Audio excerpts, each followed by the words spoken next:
தமிழக வெற்றி கழக தலைவர் விஜய் விக்கிரவாண்டியில ஒரு மாநாடு நடத்தி முடித்திருக்கிறார். ஆனால் தற்போது அவர் மீண்டும் மாநாடு நடத்த திட்டமிட்டு இருப்பதாக ஒரு தகவல் வெளியாகி இருக்கிறது.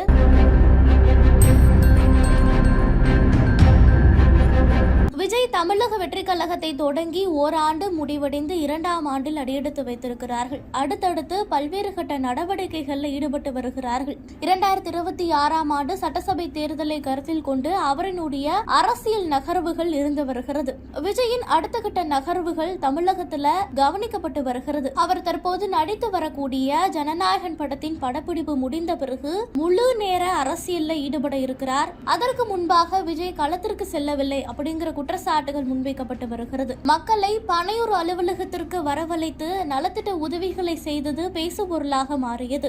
அதன் பிறகு பரந்தூர் மக்களை சந்தித்து தன்னுடைய ஆதரவை அவர் தெரிவித்திருந்தார். பரந்தூர் சென்ற போது கூட அவர் பிரச்சார வாகனத்தில் நின்று பேசினார். மக்களோடு மக்களாக நின்று அவர் பேசவில்லை அப்படிங்கிற விமர்சனங்களும் முன்வைக்கப்பட்டது.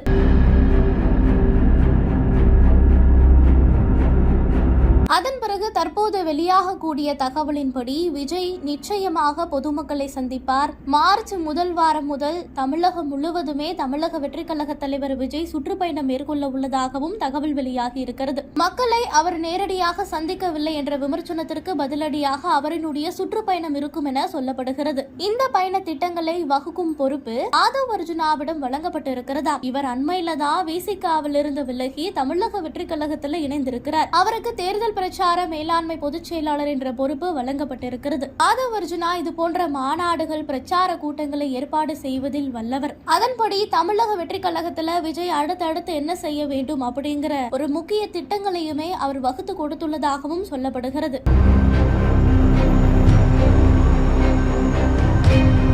இதற்கு முன்பாக விஜய் அக்டோபர் 27ஆம் தேதி விக்கிரவாண்டியில மாநாட்டை நடத்தி முடித்தார். அந்த மாநாட்டிற்கான ஏற்பாடுகள், மாநாட்டு இடத்தை தெரிவு செய்வதில் பல்வேறு பிரச்சனைகள் என ஒரு வழியாக மாநாட்டை நல்லபடியாக நடத்தி முடித்தார்கள். இந்த நிலையில 2026 சட்டமன்ற தேர்தலுக்கு முன்பாக மண்டல அளவில் 4 மாநாடுகளை விஜய் நடத்த திட்டமிட்டிருப்பதாக ஒரு தகவல் வெளியாகி இருக்கிறது. விக்கிரவாண்டி மாதிரி மாநில அளவில் மாநாடு இருக்காது, மண்டல அளவில் தான் 4 மாநாடுகள் நடத்த விஜய் திட்டமிட்டு இருக்கிறாராம். விஜயனுடைய சுற்றுப்பயணம், அவரின் அடுத்த கட்ட நகர்வு, அவரினுடைய மண்டல அளவிலான 4 மாநாடுகள் குறித்தான அதிகாரப்பூர்வ அறிவிப்பு விரைவில் வெளியாகும் எனவும் எதிர்பார்க்கப்படுகிறது.